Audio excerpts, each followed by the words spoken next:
Hello, and welcome to another edition of Ask the Professor, a crowd-driven, crowd-funded feature where we respond to your questions on political philosophy, history, culture, economics, geopolitics, all those things that matter to us in our common life as citizens. And today's question comes from Andre, and he says, we often hear this phrase, innocent civilians targeted by terrorists. But he says, since civilians live under a government, aren't we all really complicit in government policies, whether or not we voted for this particular administration? He points out that in wartime, the Allies in World War II did bomb German cities, deliberately targeting civilians. So he asks whether this is a distinction that makes any sense, this idea of innocent civilians. And I take his point, but I disagree profoundly, and here is why. First of all, let's be clear that terrorism is actually the targeting of civilians to try to change government policy. If people are going out assassinating government officials, that's not terrorism. And I don't say that to excuse it. It's just a matter of identifying things properly. Guerrilla war might be a justified thing. Assassination of government officials might be a justified thing under some circumstances. Under others, it's profoundly evil. And to give the, here we go with Godwins Law, but example, when would it be justified to assassinate a government official? Well, suppose that you lived in Nazi Germany and there is no peaceful means of dissent. You live under a tyranny that is carrying out very evil acts. And I know that there might be people like Gandhi who would say, nevertheless, just passive resistance. But I'll tell you what, if I had Himmler in my sights, I would pull the trigger. But the reason that I think that Andre is right in what he points to, but wrong in the conclusion that he tentatively draws from it, is this. Terrorism, being the targeting of civilians to influence government policy, is only possible in an open society. There would be no point in Nazi Germany in assassinating civilians to try to change what Hitler was doing, because Hitler was not dependent upon popular support. I'm not saying that Hitler was not, in fact, quite popular at various times in his political career, but he was a dictator. He didn't have to face the public in elections.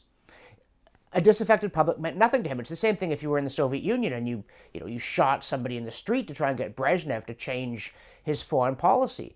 It wouldn't have any effect because Brezhnev's foreign policy was not set by the man in the street.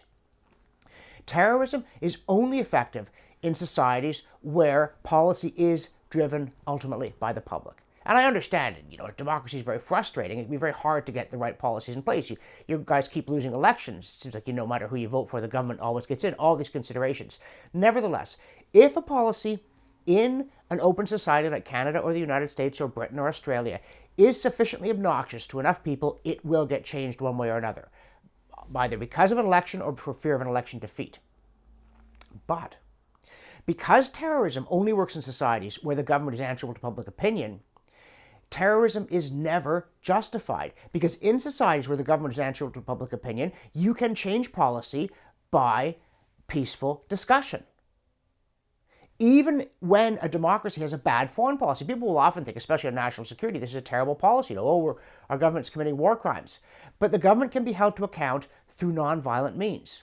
It's only in tyrannies that it is necessary to take up arms to change government policy. And in tyrannies, there's no point in targeting the civilians because they don't set government policy. Under such circumstances, unless you take the Gandhi route, it might well be appropriate to wage guerrilla war of some sort against the authorities, but never to engage in violence against civilians. Now, war is different.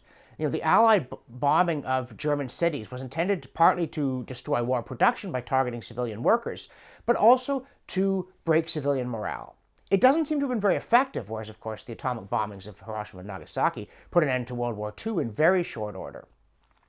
But that was partly it was because the Japanese government saw that this weapon was going to destroy their war effort. It wasn't really because the people rose up and demanded peace. So there's room for argument on those, but these are wars.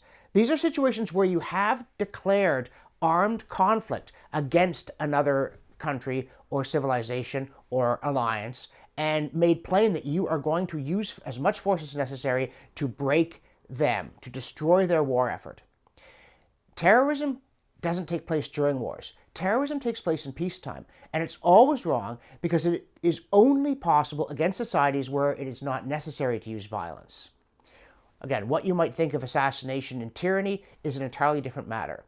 But in an open society, everyone's an innocent civilian. Even if they supported a bad policy, they're all firmly pledged to a process of rational debate, peaceful discussion, orderly voting, and the setting of policy by the will of the people.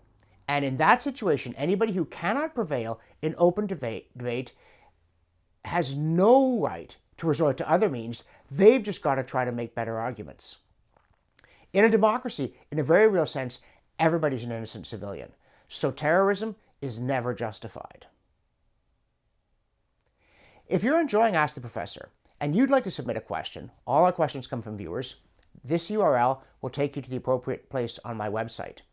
And if you like the feature, please remember everything that I do is crowd-funded, except my media work, which is on a freelance piecemeal basis. There's no salary, there are no benefits, none of that stuff.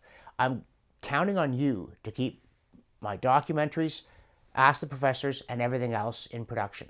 So click here, make a pledge, one time or monthly, so that I can continue to bring you Ask the Professor and all the other things that I do. Thanks for watching, and we'll see you next time.